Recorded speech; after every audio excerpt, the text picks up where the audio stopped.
నాగార్జున నుంచి మీలో ఎవరు కోటీశ్వరుడు బాధ్యతల్ని స్వీకరించాడు చిరంజీవి.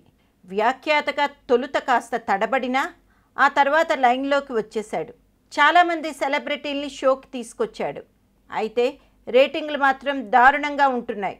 ఎంటర్టైన్మెంట్ మార్గాలు ఎక్కువైపోవడమో లేదంటే అసలు ఇలాంటి రియాలిటీ షోలపై నమ్మకం తగ్గిపోవడమో కారణం తెలియదు, కానీ మీలో ఎవరు కోటీశ్వరుడు షోకి ఆదరణ తగ్గుతూ వస్తోంది. కొన్ని వారాలుగా రేటింగ్ మరీ దారుణంగా పడిపోయిందని తెలుస్తోంది. దాంతో చిరుని తప్పించి మరో స్టార్ చేతిలో షో బాధ్యతలు అప్పగించాలని స్టార్ టీవీ ఫిక్స్ అయిందన్న వార్తలు జోరందుకున్నాయి. వీటిపై స్టార్ మా కూడా స్పందించింది. చిరుని తప్పించాలని అనుకోవడం లేదు, ఆయన గొప్ప స్టార్.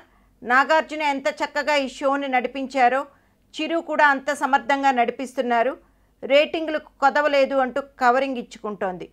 అయితే చిరు మాత్రం ఈ షోలో కొనసాగడానికి ఇష్టపడటం లేదు అని తెలుస్తోంది.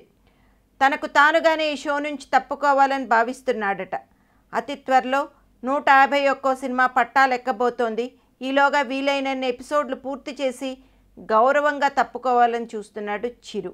అటు స్టార్ మా కూడా చిరు తప్పుకుంటే ఈ కార్యక్రమానికి శుభం కార్డు వేసేయాలని భావిస్తోందట. అమితాబ్ ప్రయోక్తగా వ్యవహరించిన కౌన్ బనేగా కరోడ్పతి సూపర్ హిట్ అయింది. ప్రాంతీయ భాషల్లో మాత్రం పెద్దగా వర్కౌట్ కాలేదు. నాగ్ ఎంతో కొంత నయం ఈ కార్యక్రమాన్ని రక్తి కట్టించగలిగాడు. చిరంజీవి తనంతటి తానుగా తప్పుకుంటున్నాడా లేక దీని వెనక ఎవరైనా హస్తం ఉందా? నాగ్ చిరంజీవిని తప్పించాలని చూస్తున్నాడా? తానే ఈ షో రన్ చేయాలని చూస్తున్నాడా? స్టార్ మా వాళ్ళు నాగార్జునని అప్రోచ్ అయ్యారా?